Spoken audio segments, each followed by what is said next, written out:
The Epistle of Jude. Jude, the servant of Jesus Christ, and brother of James, to them that are sanctified by God the Father, and preserved in Jesus Christ, and called. Mercy unto you, and peace, and love be multiplied. Beloved, when I gave all diligence to write unto you of the common salvation, it was needful for me to write unto you, and exhort you that ye should earnestly contend for the faith which was once delivered unto the saints. For there are certain men crept in unawares, who were before of old ordained to this condemnation, ungodly men, turning the grace of our God into lasciviousness, and denying the only Lord God and our Lord Jesus Christ. I will therefore put you in remembrance, though ye once knew this, how that the Lord, having saved the people out of the land of Egypt, afterward destroyed them that believed not. And the angels which kept not their first estate, but left to their own habitation, he hath reserved in everlasting chains under darkness unto the judgment of the great day. Even as Sodom and Gomorrah, and the cities about them in like manner, giving themselves over to fornication, and going after strange flesh, are set forth for an example, suffering the vengeance of eternal fire. Likewise also these filthy dreamers defile the flesh, despise dominion, and speak evil of dignities. Yet Michael the archangel, when contending with the devil he disputed about the body of Moses, durst not bring against him a railing accusation, but said, The Lord rebuke thee. But these speak evil of those things which they know not, but what they know naturally, as brute beasts, in those things they corrupt themselves. Woe unto them! For they have gone in the way of Cain, and ran greedily after the error of Balaam for reward, and perished in the gainsaying of Kor. These are spots in your feasts of charity, when they feast with you, feeding themselves without fear. Clouds they are without water, carried about of winds, trees whose fruit withereth, without fruit, twice dead, plucked up by the roots, raging waves of the sea, foaming out their own shame, wandering stars to whom is reserved the blackness of darkness forever. And Enoch also, the seventh from Adam, prophesied of these, saying, Behold, the Lord cometh with 10,000s of his saints, to execute judgment upon all, and to convince all that are ungodly among them of all their ungodly deeds which they have ungodly committed, and of all their hard speeches which ungodly sinners have spoken against him. These are murmurers, complainers, walking after their own lusts, and their mouth speaketh great swelling words, having men's persons in admiration because of advantage. But, beloved, remember ye the words which were spoken before of the apostles of our Lord Jesus Christ, how that they told you there should be mockers in the last time, who should walk after their own ungodly lusts. These be they who separate themselves, sensual, having not the Spirit. But ye, beloved, building up yourselves on your own most holy faith, praying in the Holy Ghost, keep yourselves in the love of God, looking for the mercy of our Lord Jesus Christ unto eternal life. And of some have compassion, making a difference, and others save with fear, pulling them out of the fire, hating even the garments spotted by the flesh. Now unto him that is able to keep you from falling, and to present you faultless before the presence of his glory with exceeding joy, to the only wise God our Saviour, be glory and majesty, dominion and power, both now and ever. Amen.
You know, I grew up in country like this.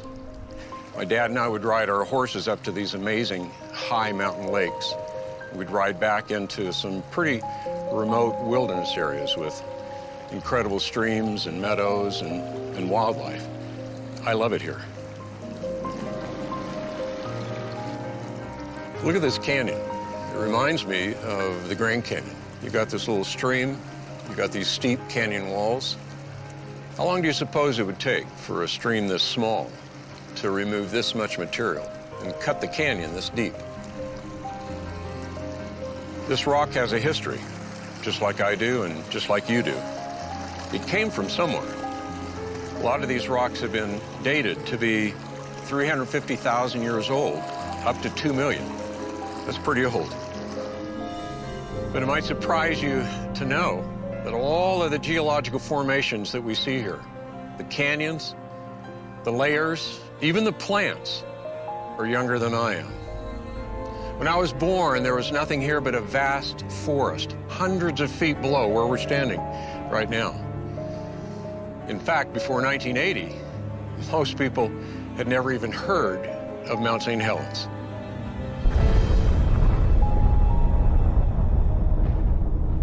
It was in that year, on May the 18th, that molten rock created a steam blast with a force of 20 million tons of TNT. Avalanche debris and other flows from the eruption laid down all of those layers rapidly, up to 600 feet thick.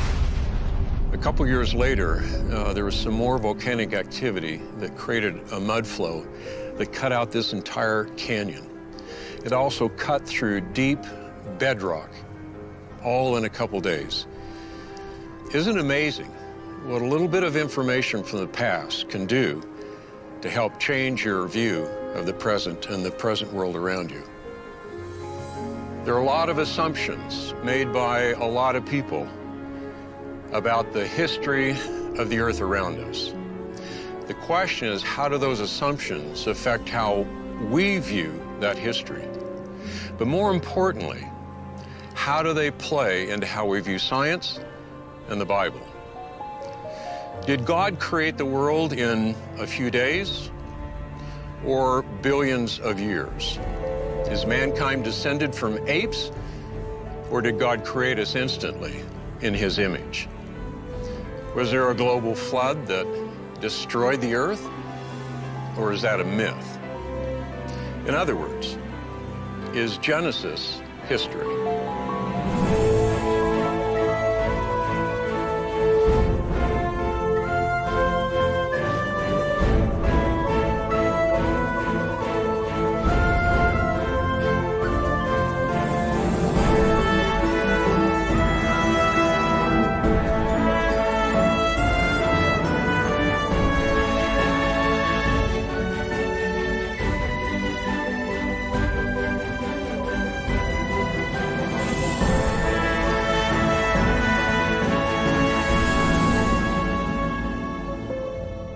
When we think about the history of the earth, there are a lot of things we need to consider. But one of the most fascinating is the account of the flood. Was the whole earth covered with water? Genesis says the waters prevailed so mightily on the earth that all the high mountains under the whole heaven were covered. So if the flood was truly global, wouldn't there be a lot of evidence? I'd heard of a scientist who had spent over 40 years studying this question. When I spoke to him, he said he had a great place where we could see evidence for the global flood. Steve, I gotta admit, I've been here several times, but every time I come here, it is breathtaking. Besides being at home, Grand Canyon is my favorite place on earth. Yeah. So, Steve, tell me, what do you see here? When we look at Grand Canyon, we see the inside story to the ground beneath our feet. And we kind of have a layer cake here, don't we, of strata that have been eroded for our benefit to see the inside structure of the earth. These same layers are also in Colorado. We're also in Illinois, also in Pennsylvania. So when you say sedimentary strata, you're talking about the layers that we see? Yes. So the lowest layers are formed first. Those are sediment grains that were mixed, separated, and flowed in here from different directions and accumulated one on top of another. And then, of course, naturally, they convert to rock. So you're saying that the solid ground we're standing on right now, if we went back in its history, it'd be liquid? Yes. So the ocean is doing some amazing things, and water of incredible power is depositing the layers we see in the canyon. And are there fossils in all of those layers? There are marine fossils through all the layers. But the standard explanation is there were 17 different advances and retreats of the ocean over the North American continent, and it was extended over hundreds of millions of years. And what is the evidence that you see here that would say that doesn't seem to make sense? The 4,000 feet of flat-lying strata in the canyon are flat, and relative to one another, we look in between the strata layers and we don't see the passage of time in between layers. You mean erosion? Erosion, especially, and channeling on any great scale is not visible. And then we look at the strata themselves, and they provide evidence of rapid, very rapid sedimentation. Just minutes or hours is all that's needed to make layers. Well, tell me about the story of these layers. I mean, how did they get here? In the 600th year of Noah's life, on the second month, the 17th day of the month, the same day were all the fountains of the great deep broken up and the windows of heaven were opened. My understanding is the ocean floor upheaval occurred. Some type of magma or earthquake propelled the oceans over the continent. So that's why we get these marine fossils in these layers. Yes, and we have 6 months the waters prevailed upon the earth, another 7 months or so for the water to subside. The 4,000 feet of strata probably represents the early and middle part of the global flood right here in Grand Canyon. We have other strata locally in this Grand Canyon region. That's called the Grand Staircase. We have about 10,000 feet, 2 miles thickness of strata on top of the Grand Canyon. Higher than where we are. Higher than where we are, and that represents the later stages of the flood and the retreat of the floodwater. This surface was beveled by retreat of floodwaters, and as the flood retreated into the newly formed ocean basins, then the continents probably uplifted, and the ark, of course, was landed in the high country in the Middle East. Well, there's some people who say that that record is about a local flood. I believe it's a global flood, and all the high hills or the whole heaven were covered, a universal statement. But that mountains have risen since then, and we shouldn't measure the depth of the floodwaters by the present mountains of the earth, which are largely created during the flood and after the flood. Well, the fact that we have all of these layers would be unknown to us if we were standing on them, you know, somewhere else, but they're known to us because they've been cut out. How did that happen? Well, it was the story that we all learned in grammar school. Okay, Colorado River, over tens of millions of years, cut the Grand Canyon. Most geologists have jettisoned that idea. It's hard to sustain a canyon like this for tens of millions of years. You can't imagine a canyon enduring that long with erosion. Is that because right it would here. have eventually the sides would have collapsed and Yes. broken down? Then how in the world do we get this all carved out? Well, there are lots of theories, and personally, I like the idea of catastrophic erosion by drainage of lakes. So after the flood, we have these large bodies of water, these lakes that are trapped. There's evidence of the big lake in the Painted Desert, a place called Hopi Buttes, about 500 cubic miles of water in this huge lake. And so the dam breaks, and all of that massive amount of water then is now pouring out and carving this. Yes, and how long would it take to erode Grand Canyon?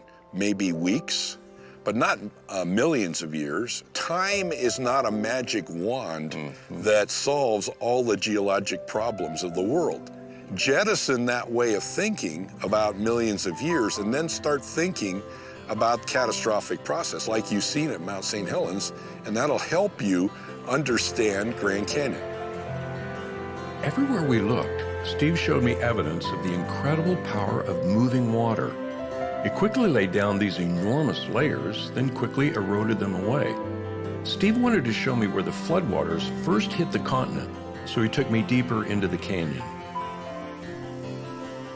Steve, when you said you're going to bring me to the bottom, you weren't kidding, were you? We're at the bottom, aren't we? So we're in this big side canyon to the main Grand Canyon, and we're looking at the granite basement rock, which is the core of the continent, if you will. And then we see the flat-lying strata on top of it. The boundary between the granite rock below and the Tapete sandstone above is this surface we call the Great Unconformity. Why does it appear to be such a stark line? I mean, it's clear. I think it's an erosional boundary of colossal scale. We're looking at something that shows the magnitude of flood flow over a surface. And is it just here? The Great Unconformity is continent-wide. I've seen it, I believe, in the Middle East. It's over in Europe. It's in Africa, and here it is under the North American continent. So we've got this layer. How thick is this layer? What goes up from here? Well, we have the Sauk mega sequence here, if you will, 1,000 feet of sandstone, shale, limestone that goes continent-wide. There are 4 other big sequence packages of strata that sit above it. Those are also very continuous like this. What we're seeing here is rather representative of the rest of the world. It makes one really question the notion that this all happened because of a small local flood. We're talking about something enormous. The power-moving water was beveling and pulverizing rock, depositing great thicknesses of layers and calling our minds to think about a global flood. The conventional story is entirely different, though. It would say that there is a lot of time between each of these layers. Some people have said that the Great Unconformity boundary here represents 500 million years. You mean between the granite we see and that first layer of the sedimentary rock? Yeah, they say that there may be 500 million years there. Okay, and that's what their explanation of Earth history would ask them to consider. Yet when you come here and look at this, nearly a featureless plain. It's not exactly a plain, but it's a gently rolling surface. And would that be the product of billions of years? Or would that be the product of the power of water planing off a surface? Time is foreign to a good explanation here. And so we want to explain what we see. Everywhere we look, we see the power of water. And it's water on a colossal scale, and that's the story here in Grand Canyon. It's not a little water and a lot of time. It's a lot of water and a little time. Time really is the central issue when talking about the history of the Earth. How much time did it take to form what we see around us? It seemed clear to me that a global flood would have transformed the Earth quickly. Yet I know many people think that the world formed slowly over billions of years. What was the real difference between these two views of time? I needed to talk to someone who could tell me more about science and history and time. Since my background is in computer science, we met at a place where I had personally experienced some of that history.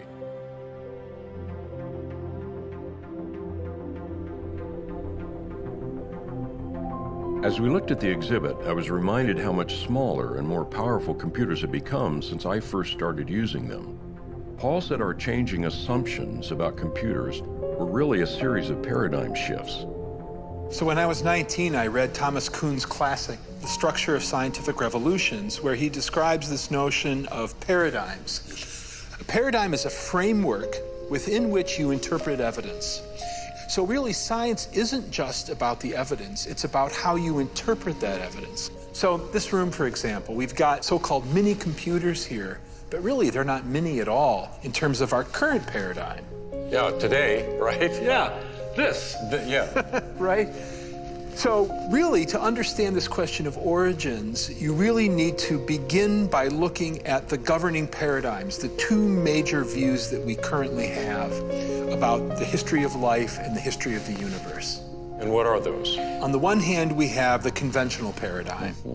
In the conventional paradigm, you've got deep time, 13.7 billion years, along which this gradual process, beginning with primal simplicity, ending in what we see today. All the complexity in life has to be built bottom up by strictly physical processes where no mind, no creator, no design is present. The second view we can call, let's say, the historical Genesis paradigm. Everything starts with a divine mind, a creator, an intelligence that plans and superintends and brings into existence reality. Events are happening on a much more recent time scale. The universe, the solar system, our planet, life itself, all of that begins fully formed as a functioning system. It's not hard to see there's a radical difference between those two in terms of time. When we look at the history of life on this planet, we've got a body of data, but depending on the paradigm that one adopts, that data will be interpreted in very different ways. It seems that one paradigm is drawing on a history that was given to us. Yes. And another paradigm is constructing that history. Is that how you see that? We have a witness to those events, and that witness is telling us this is what happened, and we have to take that into consideration when we evaluate the data. Well, Paul, the reason this becomes serious is that we're not talking about a history of just boiling water at a certain temperature. You know, Right. We're talking about a history that deals with the origin of the universe. It deals with the origin of life, Yep. the origin of humanity, the origin of sin and why there's evil in the world, the origin of the geological formations that we have around us, Yeah. the origin of language. I mean, this is history that is not minor. Yeah. This is dealing with major, major elements of humanity and where we are. Yeah, you're talking about the origin of literally everything. And I think if we zoom out from that and say, well, what really is the difference between these two paradigms? It isn't a question of science on the one hand versus religion on the other, because both of them are scientific in the sense of looking at a common body of data. Really, at the deepest level, the difference is two competing views of history. What is the true history of our cosmos? That does seem to be the real question. What is our true history? What actually happened? The conflict is not between two views of science, but between two competing views of history. Since Genesis was written in Hebrew, I wanted to talk to a Hebrew expert. What was actually in the original text?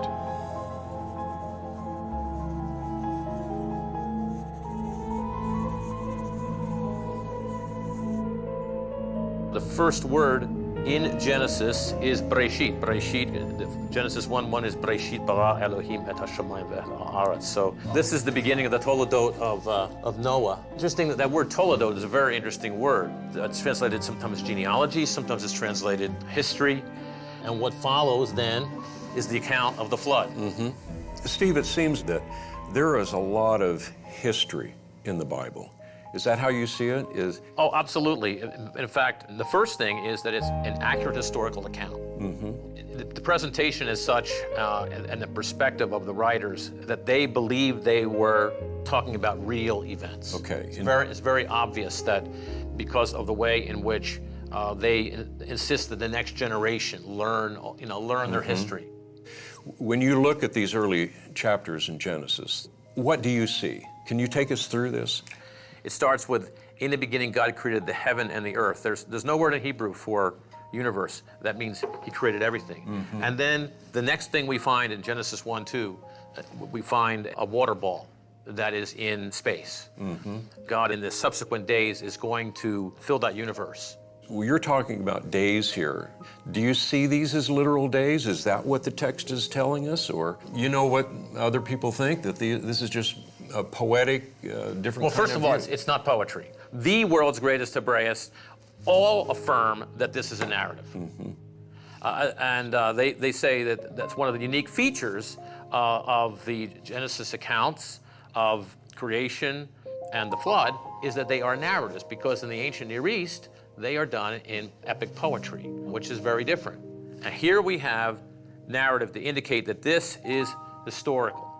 What that means is that you should understand the words, the normal way in which those Hebrew words are understood. The word yom, it means day.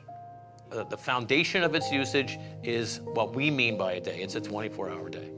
The only way you'd want it to mean a longer period of time is if you impose an alien concept to the text and say, well, I think that these are ages, and therefore Yom has to mean ages. What you have to do is start with the text. Yeah. If we start with the text, Yom means day. So when we come to the passage that talks about the creation of Adam and Eve, you're seeing that as a clear historical event which would stand in direct opposition to the conventional paradigm that man evolved out of a long, long process. The biblical text is not compatible with the standard, the conventional paradigm. The Bible teaches that the Lord God formed man, artistically breathed into him the breath of life, created him in his image. And then, of course, woman is created. We have marriage, we have the fall. And then in Noah's genealogy, we have the entire flood account. And the flood is a global flood. Well, I mean, I don't know how many times, I think 35 times or so, the word kol, which is all, occurs in the flood narrative. If this is a judgment on mankind, then it has to be global. We continue through these first 11 chapters of Genesis. We come to chapter 10, which is called the Table of the Nations, which are the sons of Noah. It mentions in that chapter that the people are in their different nations and their languages. So Moses goes back in Genesis 11, 1 through 9, and explains how the languages develop.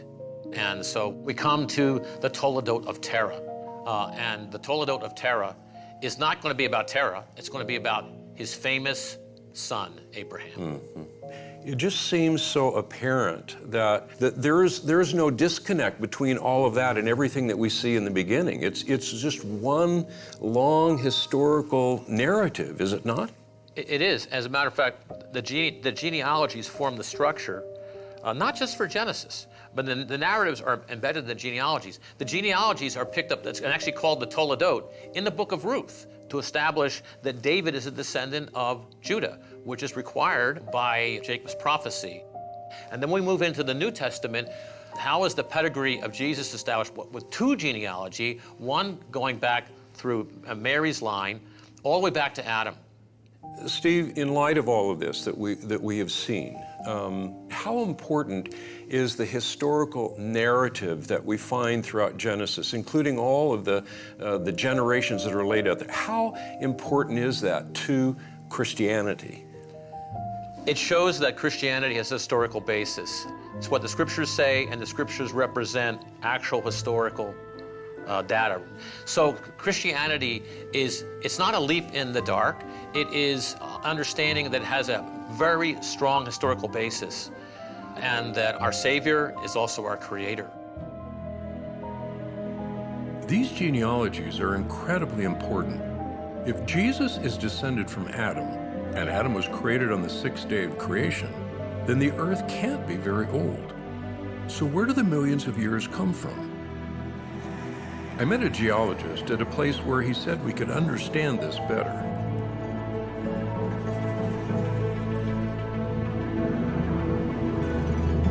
You see the quietness, the expanse, nothing to disturb you. Yet you've got the reminder that it was explosive in the past. There was this volcano back here, the cinder cone volcano, and it belched out this lava flow that spilled out across this countryside. Just a huge amount of basalt, lava. Yeah, but it's actually small compared to the lava flows that we see in many places. And there's something like 1,000 of these volcanoes around here. And the little one behind us here, we call that a cinder cone volcano. You call that a little one? Yeah, well, it is. I mean, these volcanoes are small. Mount St. Helens, 1980, when it erupted, okay? The top 2,500 feet of the volcano blew off, but that was small compared to historical eruptions. We can go back a little bit further to the Great Yellowstone eruption, and some of the volcanic ash was down in Texas. It blew that far away. You think about lava flows in India, that you have an accumulation of up to 1,000 feet over an area a third of the size of the subcontinent of India. What we see in the present is really only minuscule by comparison to what we've seen in the past. And that's telling us something about the historic past.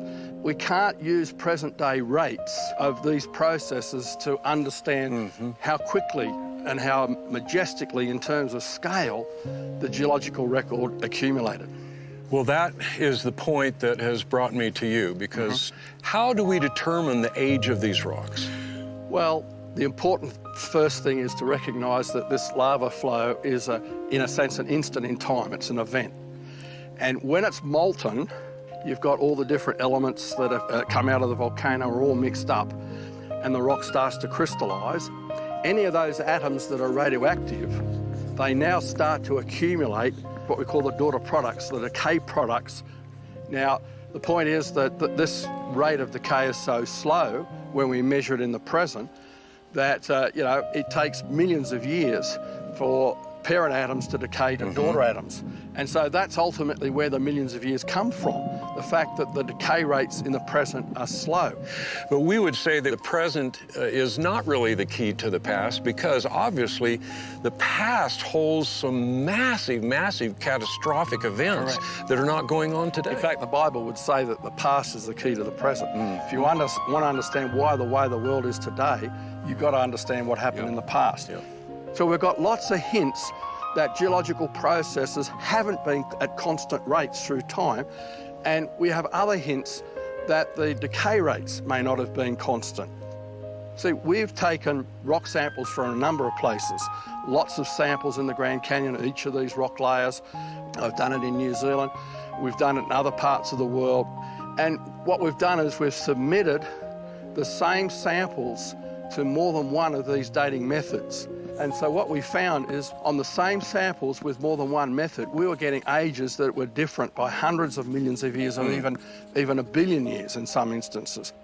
We're seeing huge differences by using different methods. Well, if there is that kind of a difference between all of these dating methods, then that would seem to confirm the fact that we have an open system here, not a closed one. And if we have an open system, that means we can't trust it to give us dependable dates for these rocks. And that changes the whole thinking about the history of the Earth, because suddenly now these radioactive clocks are not reliable. We've got evidence that rates were faster in the past. Suddenly, we may not be thinking in terms of millions of years. We may be thinking in terms of a history that is much shorter. But you were saying that this kind of evidence is in the open literature now. Yes.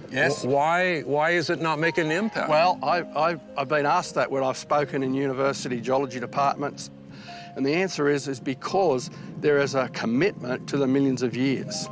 And so once people get locked into that focus, anything outside their field of view that conflicts with that focus is marginalised. And the reason why the millions of years are important, if we go back in the history of scientific thought, Charles Lyell in England proposed millions of years, and they multiplied the ages for the rocks.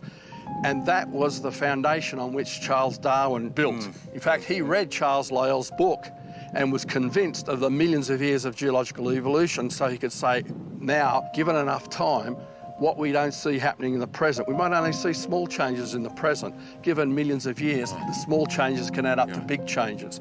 And so if you want to have a way of looking at the history that says that we got here by chance, random processes over millions of years, then you've got to have rocks that are millions of years old. Otherwise, you've undermined that whole foundation of that view of Earth history. So time becomes the critical element for the conventional paradigm. Exactly. And that time has to be deep time.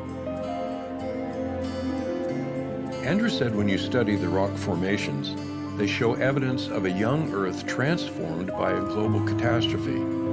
So he took me south to Sedona to see it for myself. The important thing to note is that this landscape is actually very stable. There was lots of erosion in the past to carve out this whole terrain, but those cliffs and the valley floor are very stable, which is why you've got the vegetation. Today, everything's much quieter. Today's processes are extremely slow, but they can't explain how we got this erosion, how we got these layers, how we got these cliffs. All right, so you wanted to come here because you see evidence of a young Earth because of what's here. What do you see? Yes, well, the first thing we notice is the extent of these layers. It's like a stack of pancakes. For example, the red unit that goes all the way across our field of view, that's the Schnebly Hill Formation. And above that, you can see the first white unit is the Coconino Sandstone. And above that, you've got the Turaweep, and at the horizon, you've got the Kaibab Limestone, which is the rim rock of the Grand Canyon. And, you know, here we are, 70 more miles from the Grand Canyon, and these layers are still here. Yeah. It's almost hard to imagine the volume of material that represents. Yes, take the Coconino Sandstone. We can trace it from here, right across New Mexico, Colorado, right over towards Kansas and Oklahoma, or even in Texas. We're talking at least 200,000 square miles for this one rock unit that's consistent for mile after mile after mile. That's not the scale that we see today with localized sedimentation. And to get it flat lying like this over such a large area, it's like you have to make your pancake all at once very rapidly. And so these layers show evidence of rapid sedimentation, the extent of these layers. Well, Andrew, you were talking about that red formation, but that doesn't sound familiar to me. No, that's the Schnebly Hill Formation. It's not in the Grand Canyon. In the Grand Canyon, we go from the Coconino into the Hermit Formation. There's that knife-edge boundary, and there's no evidence of erosion there, which means that the Hermit Formation was rapidly deposited, and then immediately the Coconino was a deposit on top of it. But here, we've come 70 miles from the Grand Canyon, and we've got this Schnebly Hill Formation between the Coconino and the Hermit. And this Schnebly Hill Formation, 800 to 1,000 feet thick, over an area of 1,000 square miles, had to have been formed very rapidly. If that took millions of years, we ought to see millions of years, evidence of millions of years erosion back in the Grand Canyon at that same boundary. We don't. So that means that this Schnebly Hill Formation in this area had to form in a matter of hours. So it tells you that not only is there a lack of erosion, but there's no time between those boundaries. So the whole sequence of layers was very rapidly deposited.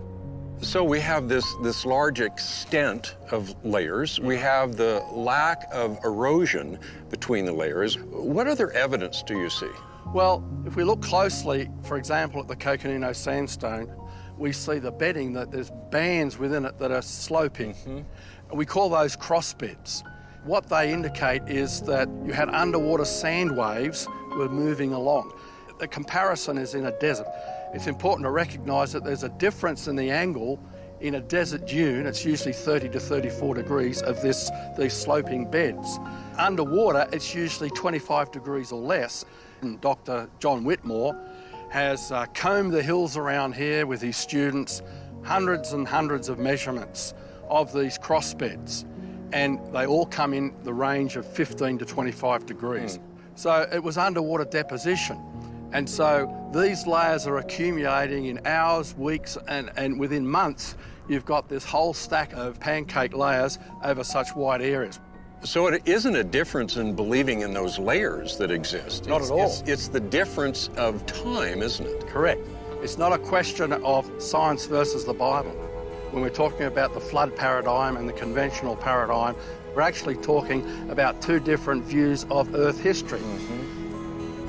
Those views really are different. Of course, I grew up being taught the conventional view with its long ages and slow, uniform changes.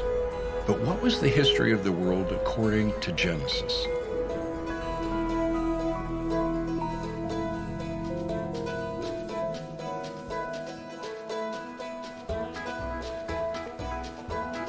Kurt Wise took me from one fascinating place to another, showing me evidence of fossil forests, explaining the rapid formation of coal, and talking about the complex design of biological systems. Everywhere we turned, he showed me something new about the Earth and its history. We ended up at the entrance to an old abandoned coal mine. This is leftover remains of the Dayton Coal and Iron Company, built about 110 years ago.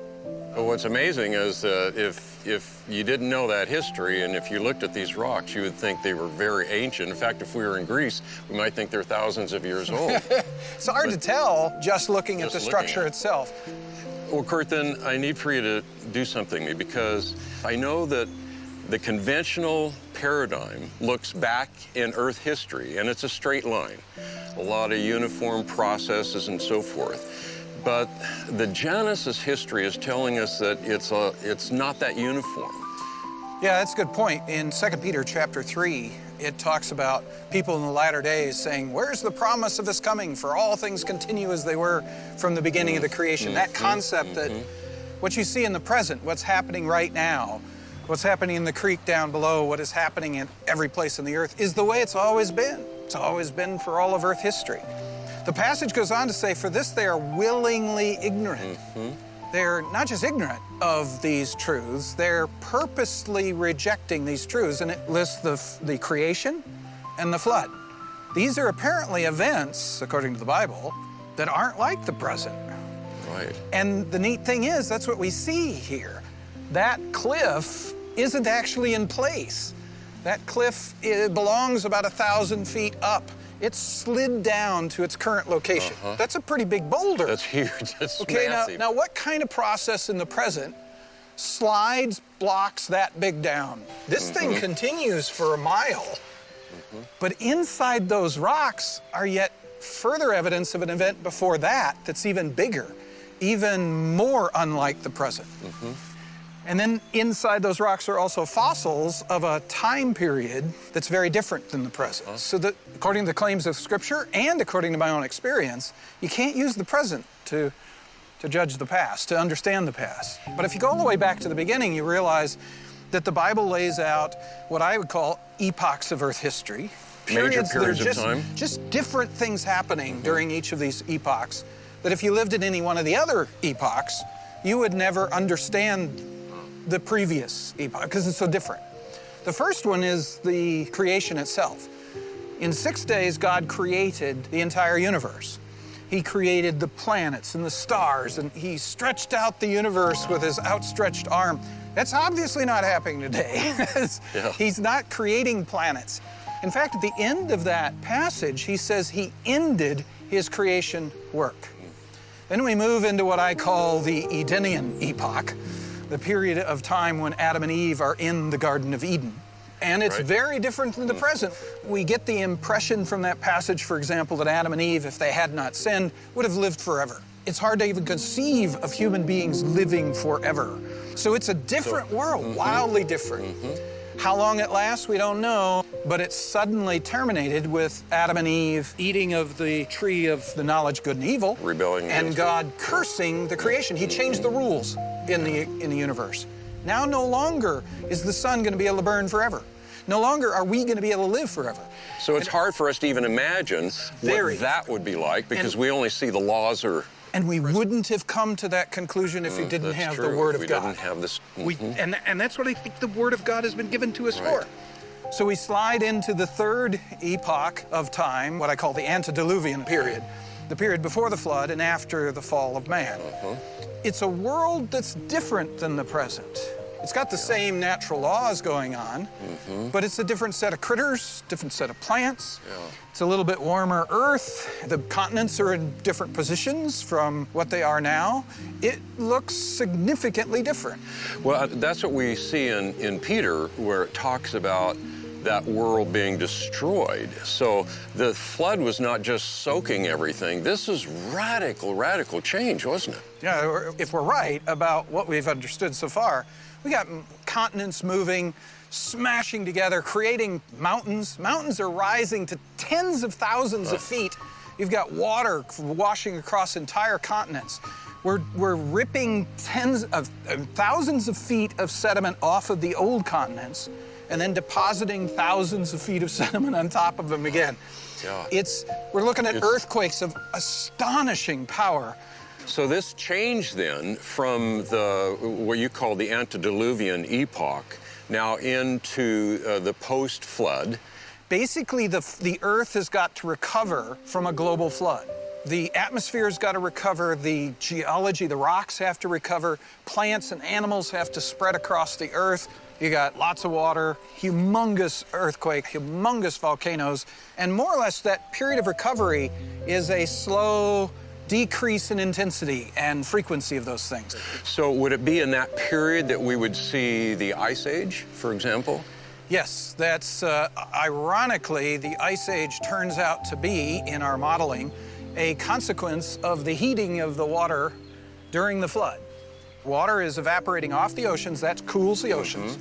The water is then moving over the continents and dropping enormous volumes of water. Now, in certain places, the rain's gonna come down as snow, but coming down so rapidly and without break that it can't melt and accumulates into thick sequences of ice until they're miles thick. And then when the oceans had cooled enough that that rain generation system had stopped, then those glaciers then collapse under their own weight, melt back to the current position, and they're continuing to melt. You know, this thing, global warming, it's recovering, the Earth is still recovering from the flood.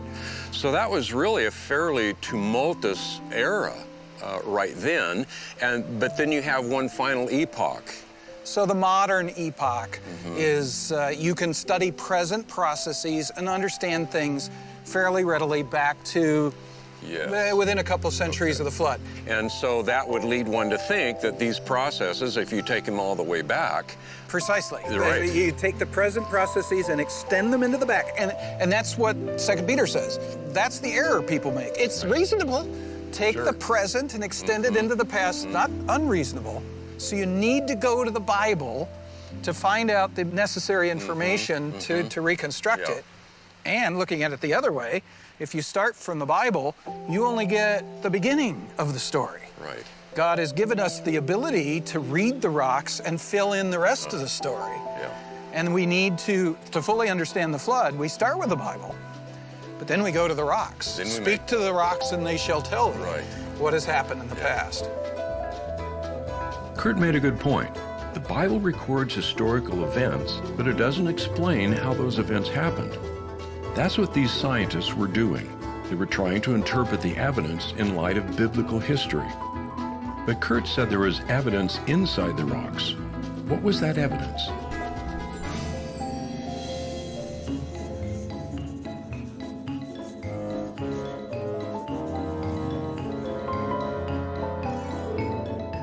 I love coming to natural history museums. For me, as a paleontologist, it's like the chance to go to a zoo. It's all the animals that used to live before the flood. It's like a chance to step back in time. It is like a zoo, except they're not alive. They're all dead. And they don't smell, so that's pretty good.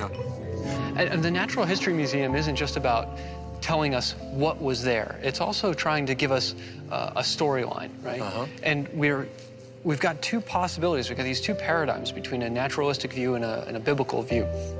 And all the natural history museums in the country, most of them around the world, all give you just one of those views, only giving you the naturalistic, old Earth view of the world. But these same data, this dinosaur, is able to be understood in an alternate paradigm.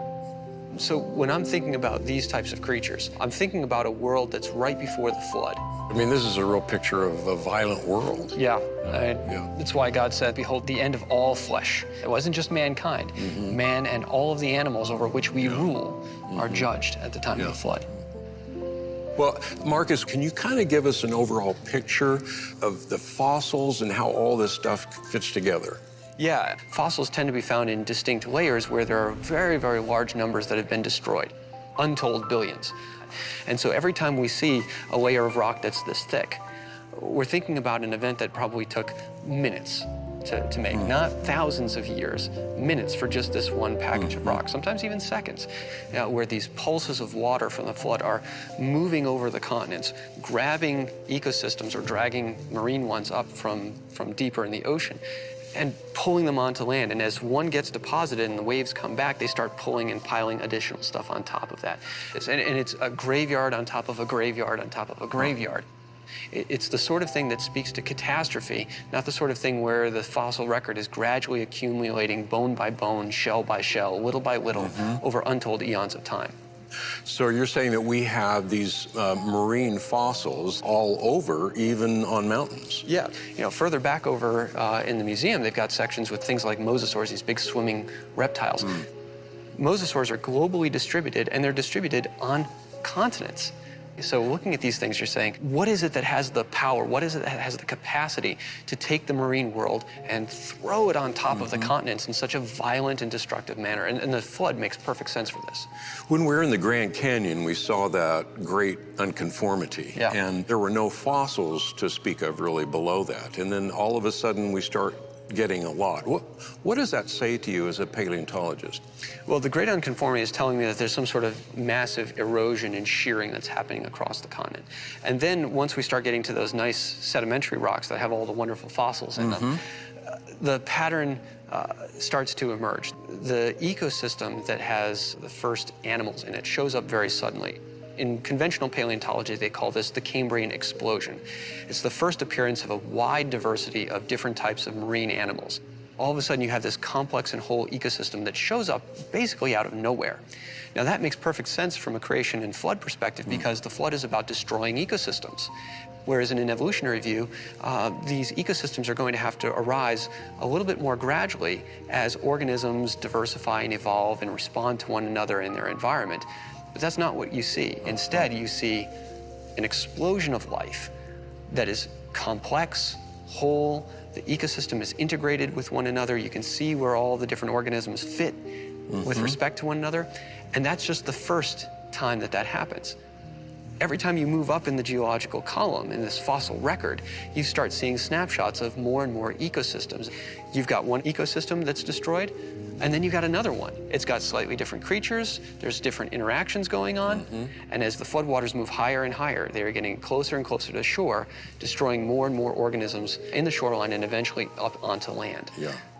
So I think I see what you're saying here, and that is that the paradigm that we're all taught, that conventional paradigm, is trying to tell us that the fossil record is an evolutionary picture of life as it is developing, as opposed to the Genesis paradigm that's saying, no, all of that life, all the complexity of life already was there, and now we're looking at the graveyard of all that life. Exactly. Well, what are some of the other data that you're seeing that convinces you of this paradigm? Sure. Well, one very curious situation with the fossil record, so thinking vertically about things, is not the hard parts of the animal, but the trackways. They're the footprints. This is a pattern that we see in several different groups where their footprints are first and their body parts are later. For the trilobites, for the amphibians, for the dinosaurs, the first time I find evidence of them in the fossil record, it's from trackways, not the hard parts. From an old Earth perspective, that's really weird and hard to grapple with because you have millions of years between the trackway production and ultimately the animal that made it. But that obviously doesn't make a whole lot of sense, right? Because if there's trackways, there's animals, and those animals have bones and teeth and shells to them. Why aren't they fossilized? Instead, the pattern's telling us something different. There's no time between when somebody leaves a track and when somebody gets buried. But the fact that those trackways are still there, that should tell us something as well, shouldn't it? One, it tells us that the deposition or the placement of the next layer on top of them had to happen very, very quickly. Because, again, you go out onto a beach and you walk in the sand, your trackways are destroyed very, very quickly. But the fossil record is showing us something very different from today. This is death in a moment, right? This is death in an instant. And we're talking about a world that was complex, whole, integrated, and the flood is destroying that world sequentially and burying it in a vertical fashion. And so I think looking at the fossil record as a record of life is partly correct, but it's not about life's development. It's about life's attempt to survive an event that ultimately consumed all of them. Well, that would make sense then, because when God was talking about destroying the earth with the flood, it wasn't just the destruction of human life, it was the destruction of all life. And so now the world we live in is, as you said, radically different than what that was before. Yeah, when we look at the T-Rex, when we look at the mosasaurs, when we look at all these animals as ferocious carnivores, and they really are, I mean, they're terrifying, but that's not what they were initially created to be. And so these sharp teeth, these devastating claws, and the behaviors that go along with them all seem to be part of the curse. And part of that is genetic, part of it might also be just some modifications, but these organisms, by the time we see them, and this is important for us to remember when we come to a natural history museum, is you're not seeing the world at creation week. You're seeing the world as it existed at the flood. And that world was one that was filled with violence and was a pretty terrible place to be. I realized that the billions of creatures buried in those layers are a silent testimony to God's global judgment. I decided I wanted to see one of those layers of fossils for myself. If the dinosaurs had died suddenly in the flood, wouldn't it be obvious?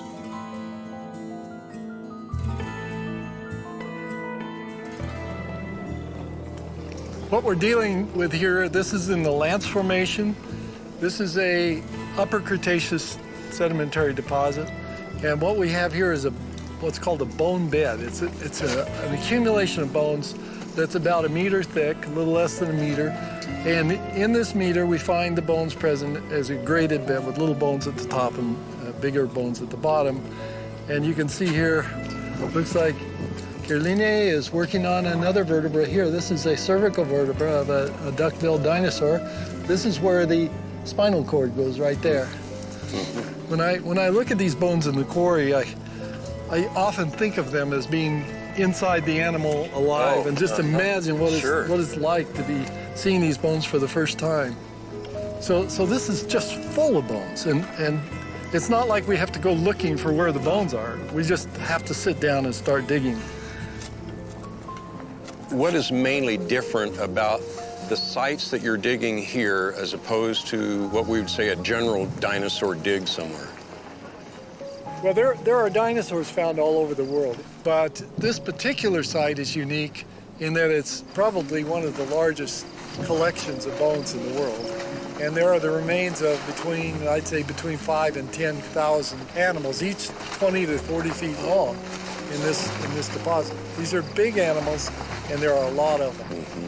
Let's step back for just a second. Okay, so we had a duck-bill dinosaur roaming around the earth, and all of a sudden it dies. Would it become a fossil? Fossilization requires very special circumstances. Normally, we know, for example, if a coyote dies out in the desert, his body is soon gone. Yet these bones are all perfectly preserved. They have never been subjected to weather. They are just all there. Today, it would be very difficult to imagine how you could do that. To some extent, we would really say that to find a fossil is rare. Even though we have many, many fossils, in terms of things that die, it's rare if they become fossilized. It is rare. It requires special circumstances, not the least of which is rapid burial. These animals had to die, and then their carcasses had to have time to rot. So we're talking days or weeks or months, during which time the bones and tissues were either eaten away or rotted away. And then the bones that remained were deposited instantaneously in this environment, because they're in a graded bed with big bones at the bottom and little bones at the top. And you can see that here. The big bones are all down at the bottom. And when they start digging up here, they start to find smaller bones.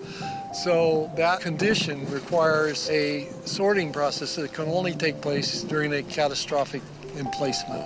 So when we look at the dinosaur fossils, rather than looking at them from the standpoint of we have early dinosaurs, then middle dinosaurs, and later dinosaurs, you're looking at from the perspective that all those dinosaurs were in existence. They were all living, and then there was this huge catastrophe that brought them to an end. The dinosaurs are already dinosaurs when they first appear. They look just like anyone would think a dinosaur looked. And this is an enigma for those who believe in the evolution of the dinosaurs. But we hear a lot about transitional forms. What's the real story there? Scientists have been able to lay out some forms they think are transitional, and some of them are very interesting, some even challenging. But they are the exceptions to the rule. The rule is there are no transitional fossils, and what we find in the fossil record, and contra to Darwin's hopes, this is the rule, is that a form exists in the fossil record, it basically stays unchanged, and it disappears from the fossil record without having been changed. That's got to mean something besides evolution, because we don't ever see changes from this form into this form in the rocks themselves. So it's coming from somewhere else. It's a paradigm that's being imposed on the data rather than the data providing the paradigm. So I think it's very easy for me to be a creationist just based on my understanding of the complexity of life forms. And when we look at the fossil record, we can see that complexity is all there from the beginning, and this begs the question of where did all this complexity come from? It's one thing to have faith. I have faith that God was the creator, but that's substantiated by what I see around me. To say I have faith that evolution produced this when I can't even see how it could have happened, that's blind faith. That's a leap in the dark. That's a leap in the dark. It seemed that everywhere I looked, there was a growing body of evidence that fit the historical record of Genesis. It wasn't just one thing, it was many things pointing in the same direction. When I was with Art, he told me about some recent discoveries of material inside dinosaur bones. So I traveled to a lab in Arizona to talk to a scientist who is doing some of that research himself.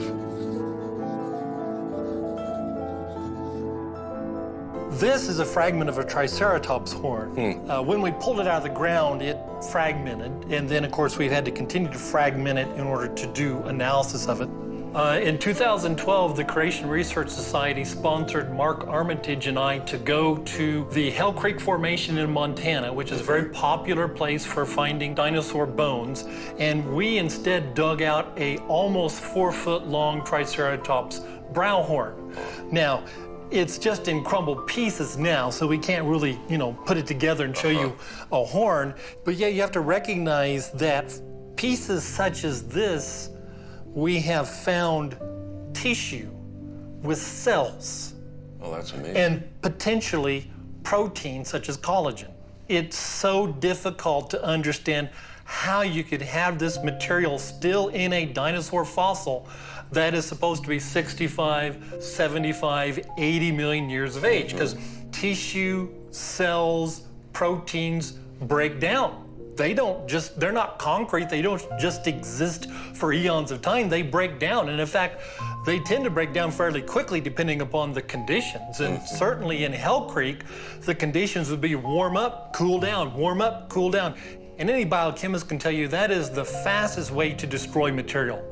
It's difficult enough to envision it surviving for 4,000 or 5,000 years, but 60 million years, 70 million years, see, that really becomes very difficult to make any kind of biochemical basis for how it could have survived. Okay, so once you find a sample like this, what do you do next? So what we do is we soak the fossil material in a solution called EDTA. And what you'll have after you dissolve the fossil is the tissue will be remaining because the EDTA won't dissolve the tissue. So then I'll bring this over to what we call a dissection microscope. This is, in essence, dissolved Triceratops horn magnified. And so you can see what it looks like, just kind of little pieces of rock. Well, Kevin, what did you find then when you were looking at the sample and you actually found some tissue? Okay, here's what we found. This is actually Triceratops tissue. It's stretchable, it's pliable, it's not an impression of the soft parts of the dinosaur. This is truly soft, it is squishy, it is stretchable, it is tissue. That blows your mind, huh? Absolutely. And if you look at them then at a closer magnification, what we see then, this is using scanning electron microscopy, you see the extreme detail of the cells. See, in that picture, and this picture, and particularly like look at this picture, we would not begin to expect to see such enormous and elaborate detail. I mean, these structures are incredibly small. You know, this is our 20 micron bar here. See how small these structures are, still intact. It would take very little to break those. So at best, you would expect that all that would have broken off and been long gone. So that has to have shaken up the scientific community. What's been the response of all of this? The initial response, when Dr. Schweitzer first published her work, which is what became very popularized in 2005, it generated a lot of response. And so initially some of the reaction was rejection. Oh, it's contamination. You know, that's not really dinosaur. It's bacteria, because bacteria can look kind of strange sometimes. So you had a lot of proposals of what it could be. And to her credit, Dr. Schweitzer did more work. They began to find protein. You break open some of these cells. You look at the matrix these cells are attached to, and they're protein. Okay, so once that is understood, yes, then what happens? Now this is shaking it up, I guess. That becomes part of the controversy, because clearly you're now faced with how could you explain the survival of this, the pristine survival of this, not only for so long, but in very unpristine conditions. And so then the controversy has been, how do you explain it? And if you read some of the literature, there's almost like desperation because they recognized what the implications of this could be. Now, some people would claim, well, it means nothing because we know how old they are, and therefore it just means it survived somehow, big deal. But how do you know how old they are? Well, you use methods, supposed methods of dating. Well, this is a method of dating. The tissue itself can't be discounted as part of a method of dating. So why do you say that doesn't count, but this does count? Well, it's all the paradigm drives your conclusions. The paradigm is it has to be old. Therefore, methods that give us an old fossil are what we choose. Something that doesn't give us an old fossil, like tissue, we have to reject or explain away.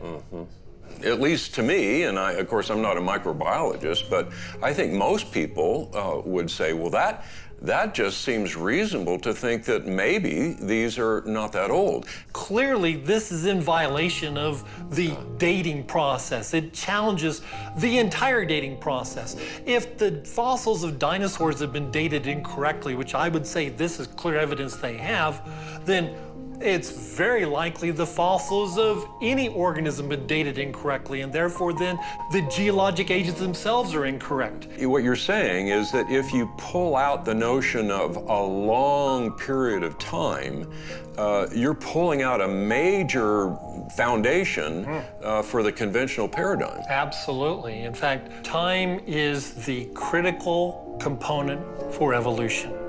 If you're going to say that a simple cellular system became a multicellular system that then became fish, and the fish then jumped up on land and grew legs and started breathing air, and then that creature grew feathers and wings and started flying.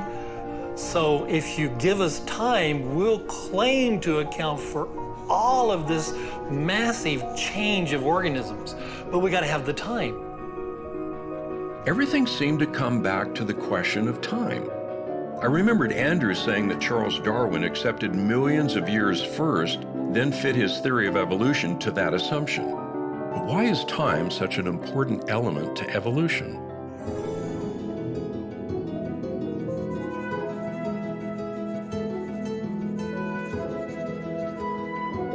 Rob Carter is a marine biologist, so he took me scuba diving to get a glimpse of a world most people don't see.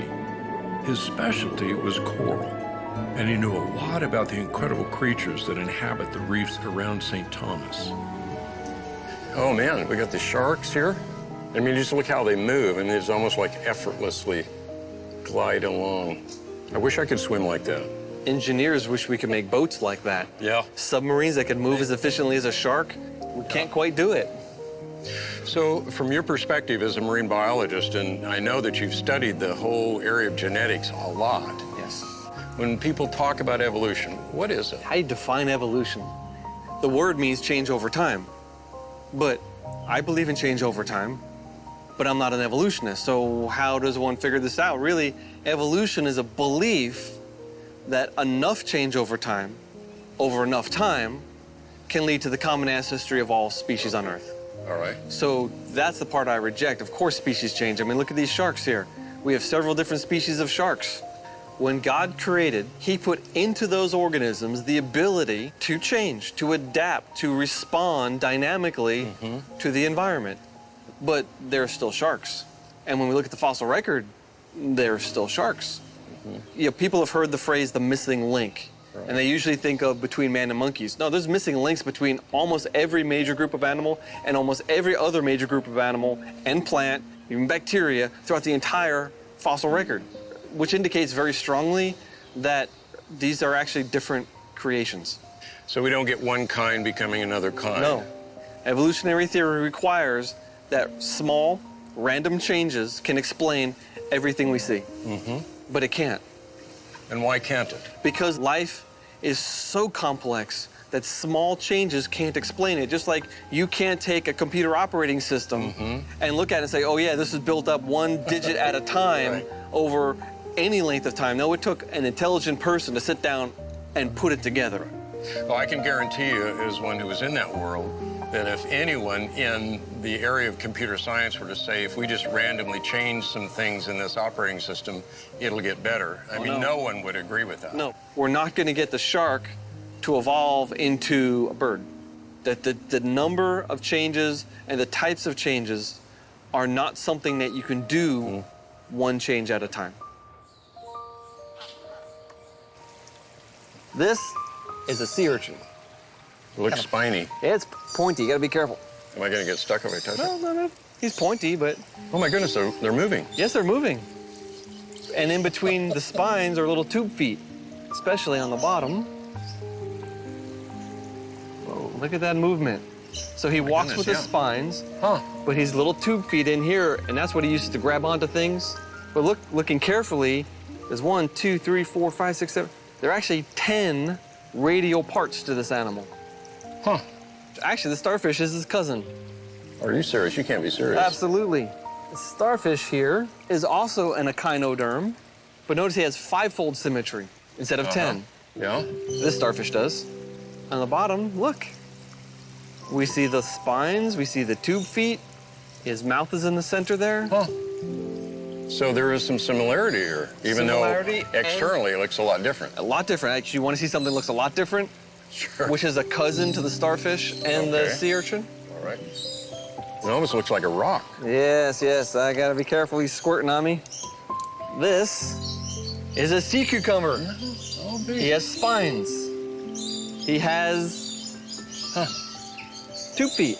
Oh, my goodness. You would never know it until you studied really hard that this also is an echinoderm.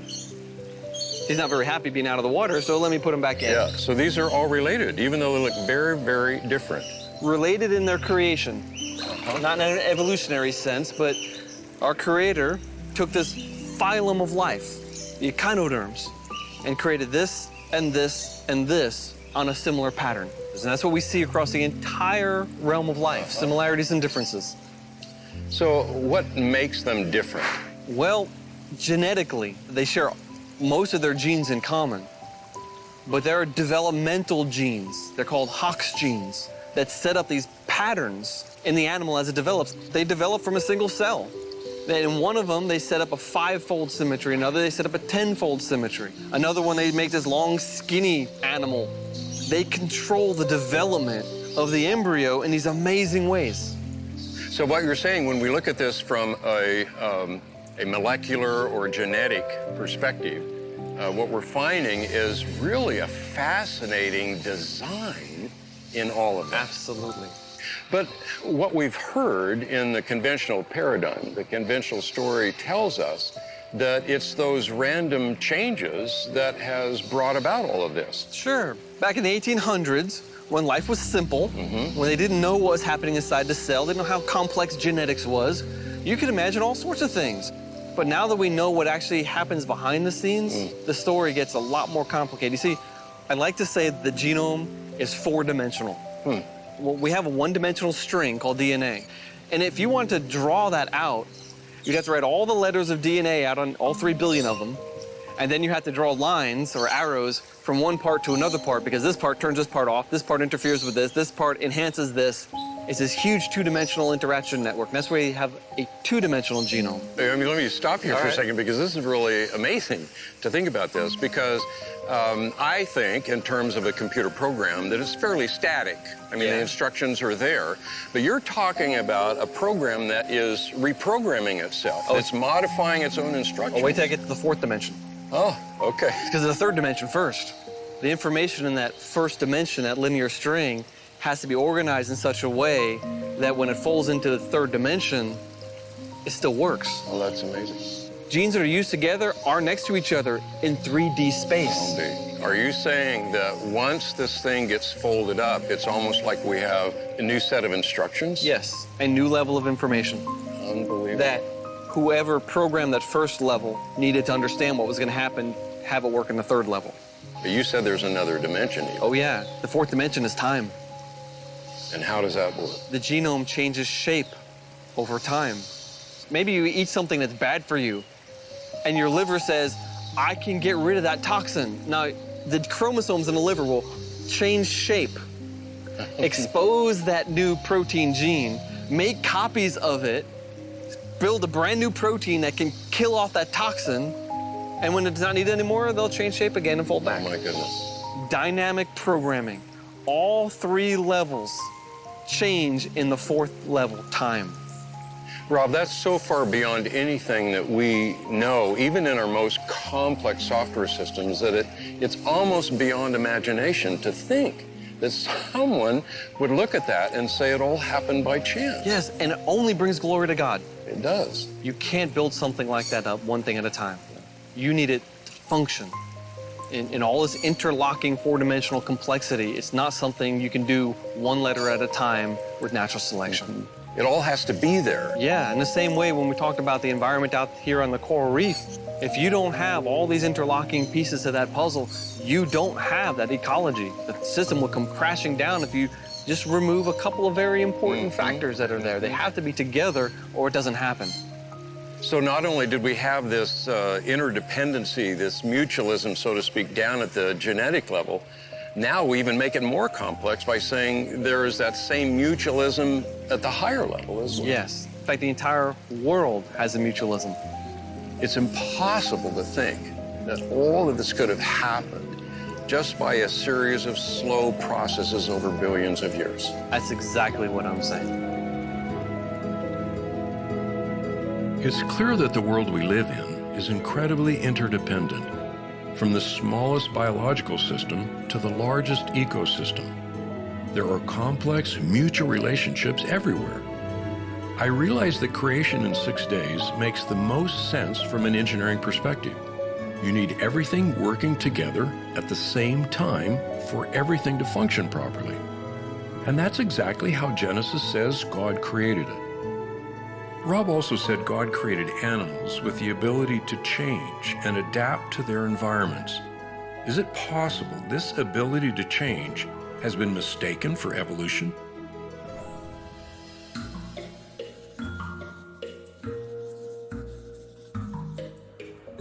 As Todd Wood and I walked through the zoo, we saw incredible beauty and amazing design wherever we looked. I noticed the great diversity between some animals, as well as the remarkable similarity of others. As a biologist, what do you see when you see all of these creatures? Yeah, when I look at this, look at these lions specifically, I'm seeing cats myself. And all the other cats they have here at the zoo, they all have this underlying catness to them that's really apparent. It's really apparent when they start playing, right? You're seeing them playing with some sort of ball or something, and they're just like a cat. They look like a cat. You know, scientists would put that into a family called Felidae. And I would understand the felids to be representatives of a single created kind. So the continuity, the similarity there is so significant that I'd say, yeah, these guys have all descended from a single pair of critters that was on the ark, and that eventually generated all the different sorts of cats that we have today.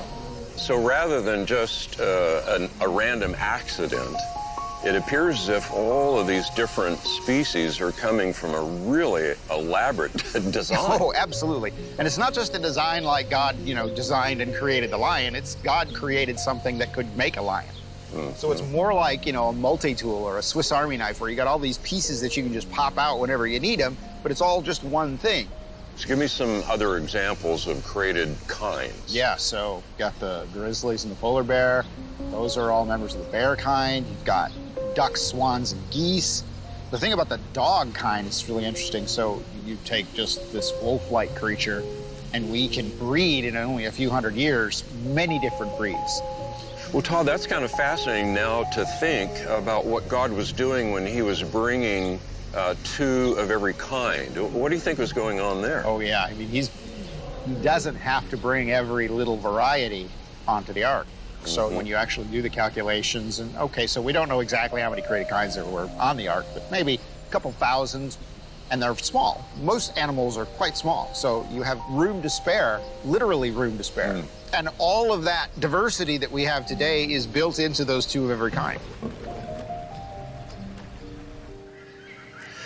Well, Todd, we're looking at the zebras, and they're all unique, and yet all of these creatures are just so much complexity and diversity. How does the standard story, the conventional paradigm, explain all of that?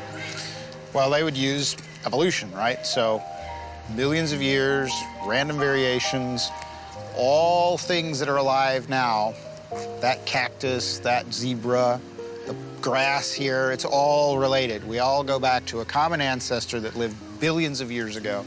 And through the process of mutation and genetic variation and natural selection, that's where we get the stuff that we have today. So, natural selection, what is it? Does it have the kind of creative potential that we need for all of this? Natural selection is basically all about killing off things that aren't fit for the environment. So if you're a finch in the Galapagos and you have a really tiny beak and the only food available to you is really big, hard seeds, you're gonna die. And that's exactly what we observe. And so we can watch over the generations as the beak size and finches change in the Galapagos. But they're still finches, they're still birds. The notion that natural selection can generate all of the diversity we see, that's not been demonstrated. What we find most often with natural selection is that natural selection does a lot of fine-tuning. So right over here, we've got these oryxes, right? Beautiful creatures and very, very pale colors. The wild range of the oryx is right on the southern end of the Sahara Desert.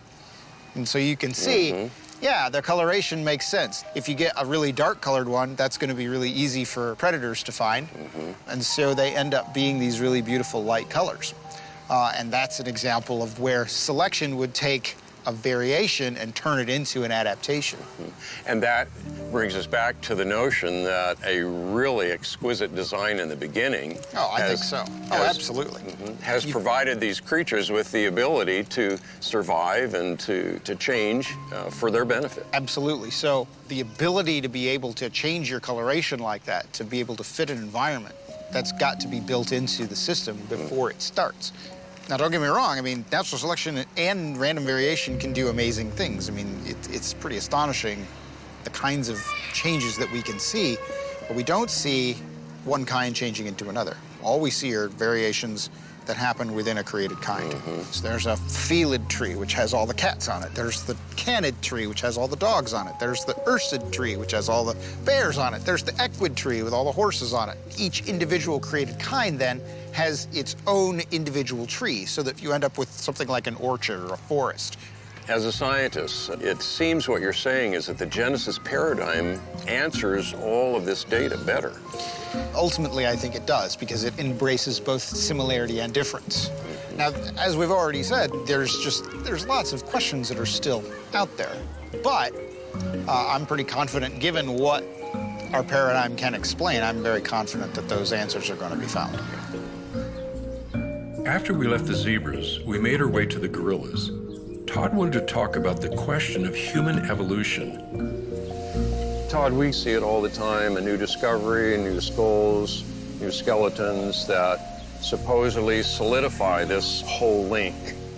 Yeah. What do you see there? Absolutely. Well, I got some right here in my bag. Ooh, a skull. So this guy is a Neanderthal, very, very low forehead. So we have really tall foreheads. The face, the mid-face has been pulled out. But at the same time, well, it looks very human. So that's Neanderthal. Okay. You want to hold that one for me? Okay. We have others that are very different. Oh, yeah. Now, this one is Australopithecus africanus. So you can see really no forehead at all. It just slopes right back. Very, very small brain case. Muzzle sticks way out, so the face is sloped forward. What do you do with this stuff? I mean, there's many more that we could show, many more pictures, many more skulls, and you can see, looking at them together, they're really, there's a lot of difference there. Yeah. Well, here's the thing.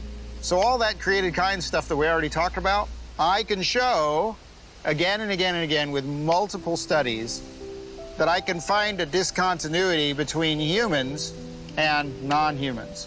So this thing lands on the human side. This Neanderthal here, it's one of us. This thing is not. It is different. But this would be just another one of those varieties of living things that God made in the beginning and that survived the flood aboard the ark. So when we look at Neanderthal man, we're looking at a human, but it's a human that, just like we find in dogs, we have a lot of variety of dogs. We got a lot of variety of people.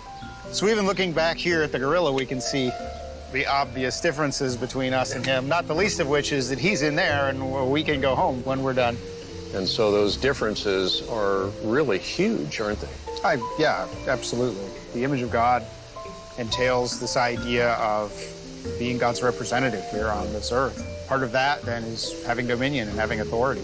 Spiritual quality that we have that we don't share with animals like that. It's obvious we're different from the rest of creation because we're made in God's image. We're the only ones to create zoos so we can see the beauty of God's animals. And we're unique in tracking time and wanting to know our own history. But where does our concept of time come from?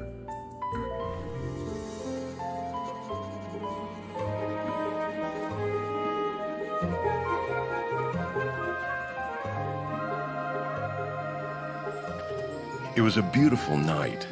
Danny took me far outside the city and kept me up very late in order to show me something I will never forget. Oh my goodness, now you're gonna make me buy a telescope. But, you know, we have some purposes given for the stars in Genesis 1:14-19. That's the day 4 creation account. It mentions the stars and other heavenly bodies to mark time, to rule over the night, to be for signs, seasons, festivals, and so forth. People have been using the stars for marking passage of time. The patterns repeat every night. They repeat every year. They come back in their season. There's a lot of regularity going on here. What about the design of the sun and the moon? Well, there are a couple of things I can talk about. On rare occasions, the moon passes between us and the sun. Doesn't happen very often. And when that happens, the moon just barely covers the sun up. If the moon were a little smaller or a little farther away, it wouldn't do it at all. If it were larger or closer to us, it would be grossly over-totaled. And so these eclipses are spectacular and rare, and this is the only planet on which it matters, and it's the only planet which it happens. And you've got to think either just that's the way the world is for no apparent reason, or the world is that way for a purpose and design. And to me, that speaks of creation. Okay, high overhead here we have the Great Square of Pegasus. It's this big rectangle. Now, coming off of Pegasus is a little fuzzy spot right there. Do you see that? Yes. That's the Andromeda Galaxy. That is the most distant object that you can see with the naked eye. It's a little, we think, a little over 2 million light years away, and it contains a couple 100 billion stars. Wow. Okay, Danny, that brings me to a big question, and a big question in a lot of people's minds. If we have stars that are that far away, millions of light years away, and if the Earth is young, as we believe, then how in the world can the starlight be here? Yeah, we call this the light travel time problem, and I'll try to phrase it for you a little differently. We believe that the creation is only thousands of years old, say 6,000 years, 7,000 years, something like that. And I've just pointed out something to you that we think is 2 million light years away from us. I think those distances are reasonably correct. And we creationists need to answer this question, and we've offered several different solutions to that. I'll discuss with you my solution on this. Several things jump out at me in the creation account. One, there's a lot of process going on, very rapid process, but still process. If you look at the day 3 account, it talks about plants rising up out of the ground. It says, let the earth bring forth these plants, and the earth brought forth. I think if you would have been there, it would have looked like a time-lapse movie. Growth that might take normally decades taking place in a matter of minutes or hours at the most. Normal growth abnormally fast. I believe you can interpret one day of creation in terms of another day. So I turn to the day 4 account. Not much information is given there, but I think God also rapidly made the stars and other astronomical bodies. And then, in order for them to fulfill their function to be seen, he had to rapidly bring forth that light, just as he brought plants and matured them quickly. He had to bring that light here. I'm suggesting when we actually look at these objects, like the Andromeda Galaxy we saw a few minutes ago, we're looking at light that actually left that object. Yes. So I think there's a rapid maturing took place. Danny, are there some other things that you see that would point to a young universe? I think so. For instance, spiral galaxies. The Andromeda Galaxy we talked about is a spiral galaxy. Our own is. And the inside of the galaxies should spin faster than the outside of the galaxy. So after a few rotations, you ought to wind up or smear out those spiral patterns. They ought to disappear after a few rotations. Now, most astronomers think that spiral galaxies are 10 billion years old. So why do we still see spiral patterns? You shouldn't see those. Right. And it's been long recognized as a problem. But also, if we look at the outer planets of the solar system, the gas giants, they all have rings. And we also know that these things are changing. They're wiping out. They've actually documented changes that have taken place within the ring system. You have all these gravitational tugs from the other satellites orbiting around. So these ring systems are fairly young. Doesn't prove the solar system is young, but it proves that these ring systems are young. And that's interesting. We've mentioned a lot of theories about the spirals and so forth. It brings us to what most people see as the big theory concerning cosmology and the universe, and that's the Big Bang. How do you see that? Is it holding up over time? I don't think so. I think it's getting some problems. So much so that more than a dozen years ago, I think in the New Scientist magazine, there was an open letter protesting the Big Bang Theory, and it's had hundreds of signatories since.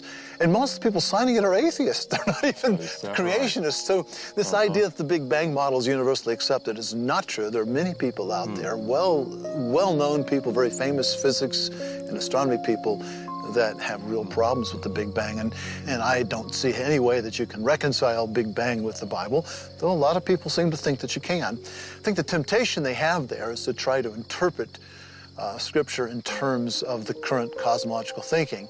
That's nothing new. That's happened before, as it's turned out, with disastrous results.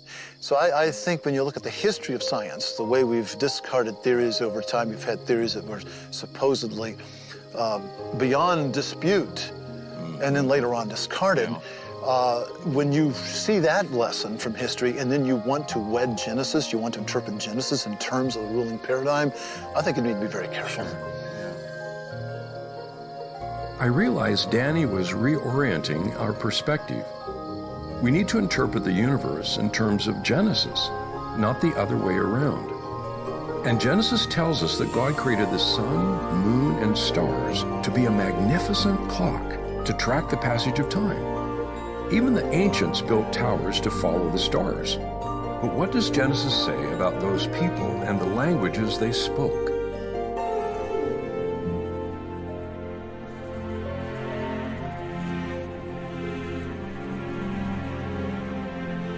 Doug took me to one of the best archaeological museums in the world to show me some of the unique artifacts that relate to Genesis.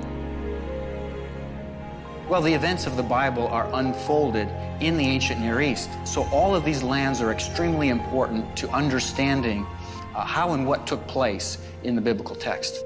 So this picks up these events we've been looking at in Genesis, from creation and the flood, and now we're to the dispersion of mankind out of Noah and his family. Exactly. And the dispersion would have taken place somewhere in this mountain range to the northwest of Mesopotamia. And what we see in the biblical text in the narrative is that a number of people have migrated down to southern Mesopotamia, the land of Shinar, and moved toward the process of urbanization, city living. And that's the famous Tower of Babel. Absolutely. Do we know where that is? There are about 7 or 8 Babels, cities of Babel, in the ancient area of Mesopotamia. And so one at a time, I've studied all of those areas and found only one that meets all the criteria of the famous site of the Tower of Babel, and that is the site of Eridu, which is in southeastern Mesopotamia. We have signs of the expansion to the north, to the south, to the east, to the west, all the way as far as Egypt. And when you say evidence, that is the artifacts that we find in these archaeological digs? Exactly. There's an enormous amount and very specific kinds of material culture that attest to this expansion of people that I'm connecting to the post-Babel dispersion. Here are the beveled rim bowls, these two, which is that Rimkin brick that we see up there, and those two spouted jars. All of these diagnostic forms of pottery and material culture, they're found throughout the Near East. The Bible describes an event that's not just the confusion of language, but it's the dispersing of people far from that city. And because we see language or the written expression of language just pop up out of nowhere, and then different languages being represented through cuneiform script or through hieroglyphic script or other means. So you do not have a universal plan that's followed among all of the languages. You see great diversity in the forms of grammar from language to language, even in ancient languages. It seems then that the event recorded in Genesis about the Tower of Babel, that's a very, very critical event for archaeology. It is. So all of this fits perfectly with what we would see as the biblical account of how languages took place. It's really the only way of explaining this. So the integrity of biblical history ultimately is justified by the expression of these languages. Now, most of us think today of a tower, the kinds of things we see in big cities, big straight walls. Is that what they were building? Well, essentially, it's a variation of a pyramid. And there were 4 sides to it and several stairways that would go up to the top. At Eridu, we have a temple that existed in 18 different phases. And in every phase, it grew in its size and its complexity. And that final temple, that final phase of the temple, it was abandoned immediately, right at the time of the late Uruk expansion. Catacorner to the temple was an absolutely enormous platform. Do you think that could be the foundation of the Tower of Babel? Absolutely, and I would suggest to you that this late Uruk expansion, where this technology began, was something that spread with the people. We find forms of these ziggurats all around the globe. We find them in China, we find them in India, we find them in various parts of the Americas. We find them all over. Well, obviously we have evidence here of civilization and people beginning to gather together in communities, even cities. Do we have any other evidence of that? Absolutely. We can move forward to the time of Abraham because we know that Abraham lived at the site of Ur, which was also in southern Mesopotamia, at the end of the 3rd millennium BC. That brings us to the end of Genesis chapter 11. Exactly. In fact, you see some pottery, some cuneiform tablets, all dating to the period of the 3rd dynasty of Ur. It's amazing just as we're sitting here thinking about that, thinking about Abraham and that this represents the culture and the civilization that he lived in. It's a great tie to that record in Genesis 4. It is fascinating, and it gives you a feeling of putting your hands around the events that go on in the biblical text. When I look back through history, I realized each of these cultures had been impacted by the events recorded in Genesis. But what is the importance of Genesis to us today?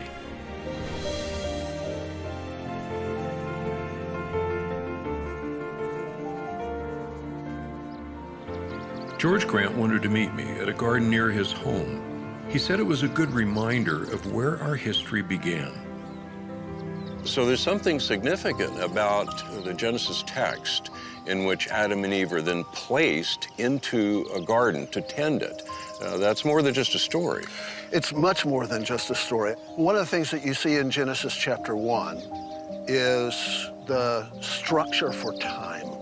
The universe is created for a 24-hour day. And so everything from the way our sleep cycles and the way our work cycles work all come from that definitive historical account there. When we get to Genesis chapter 2, we start to see the meaning and purpose of man. Of course, in Genesis chapter 3, we see the disruption of everything by the fall. The implications of an historical fall, an actual man and an actual woman who actually yielded to actual sin, have then implications all through the rest of the Bible. If you remove a literal Adam and Eve, that changes the whole shape of what history is and how history is remembered. Is that because when we pull an Adam and Eve out of a historical record, we can then pretty much make up what we think about man and marriage and even sexuality? Absolutely.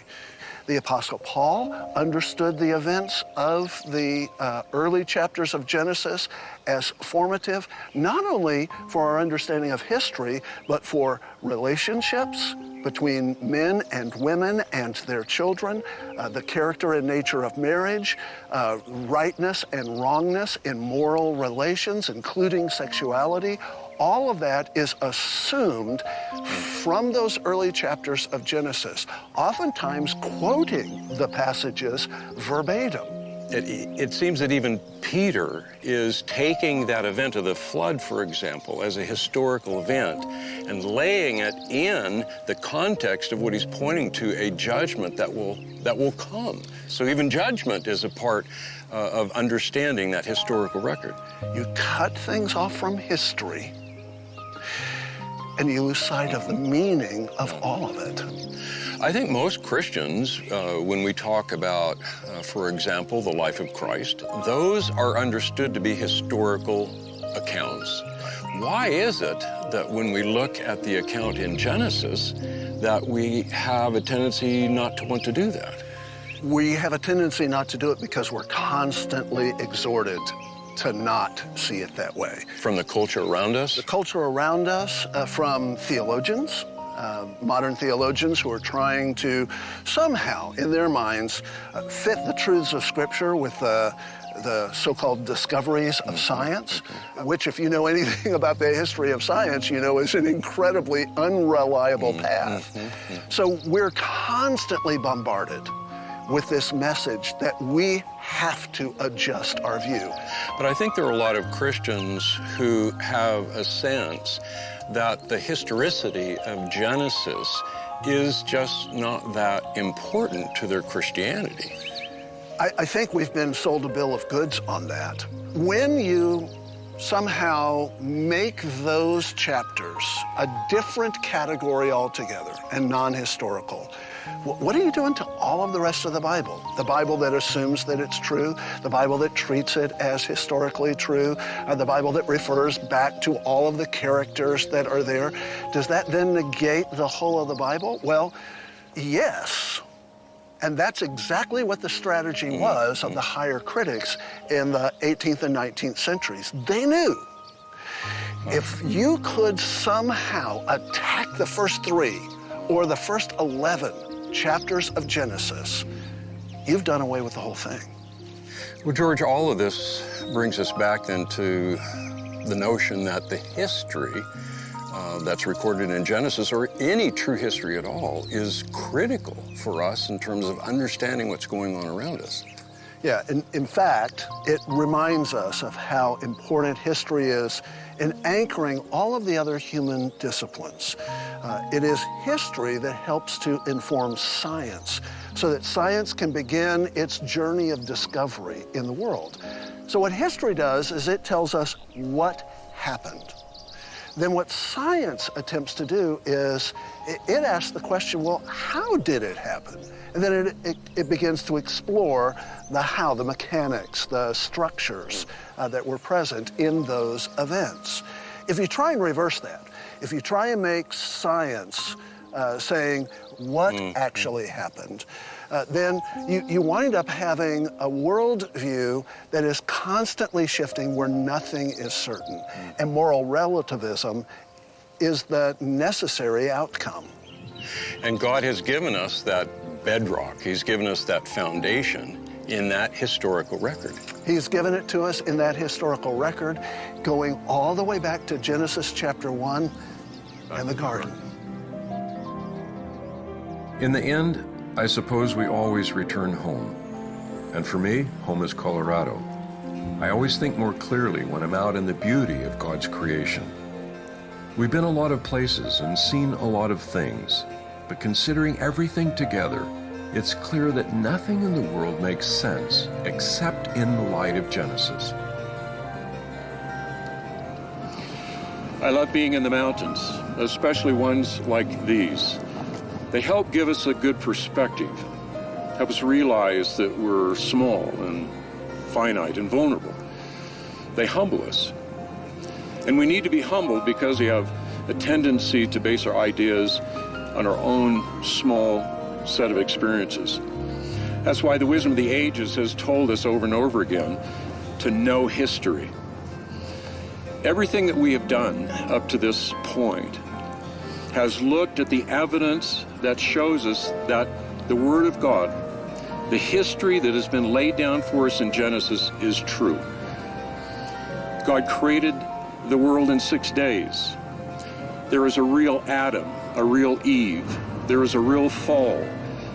There is a real flood that destroyed the world and produced all of this. It is glorious, but it represents the judgment of God. Everything supports what God has told us. Genesis is history, true history.